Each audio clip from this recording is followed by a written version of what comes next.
सारे पुराने पुराने शूट चल रहे इसके।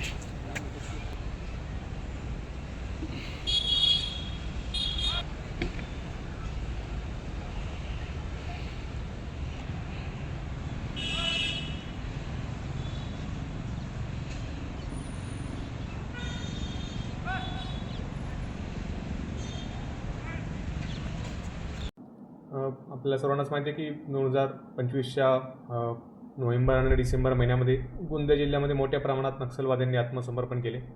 जवळपास 13 नक्षलवाद्यांनी या काळात आत्मसमर्पण केले होते आणि त्यांच्या आत्मसमर्पणानंतर मध्य प्रदेश आणि छत्तीसगड राज्यातसुद्धा जे MMC झोनचे जे इतर नक्षलवादी होते त्यांनी तिथे आत्मसमर्पण केलेले होते आणि या 3 राज्यात झालेल्या मोठ्या आत्मसमर्पणानंतर या परिसरात कोणतीही नक्षल हालचाल सध्या तरी जाणवलेली नाही आहे किंवा काही नक्षल काडर जे आहेत ते ॲक्टिव्ह आहे अशी माहिती आलेली नाही आहे.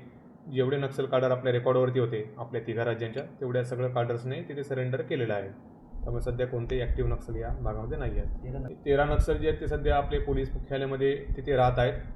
त्यांचे गव्हर्नमेंटची जी रिहॅबिलिटेशनची पॉलिसी आहे त्या पॉलिसीनुसार त्यांचे रिहॅबिलिटेशन सुरू आहे.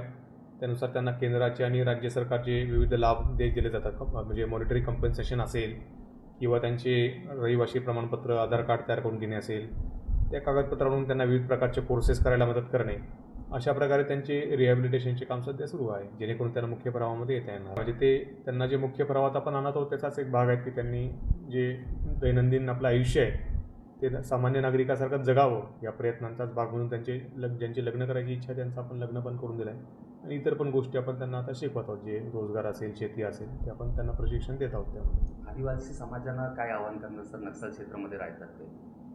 त्याच्यामध्ये या संपूर्ण जे नक्षलवादा विरुद्धची जी लढाई होती त्याच्यामध्ये या दुर्गम भागातील जे नागरिक आहेत त्यांनी पोलिसांना फार मोठी मदत केलेली आहे. यापुढील काळातसुद्धा त्यांनी पोलिसांना मदत करावी आणि आमचे त्याच्यामध्ये पोलीस दादारोडा खिडकीचे जे विविध उपक्रम या भागात सुरू असतात त्या उपक्रमातसुद्धा त्यांनी तसेच उत्स्फूर्तपणे सहभागी व्हावे हेच त्यांना आवाहन करू इच्छितो.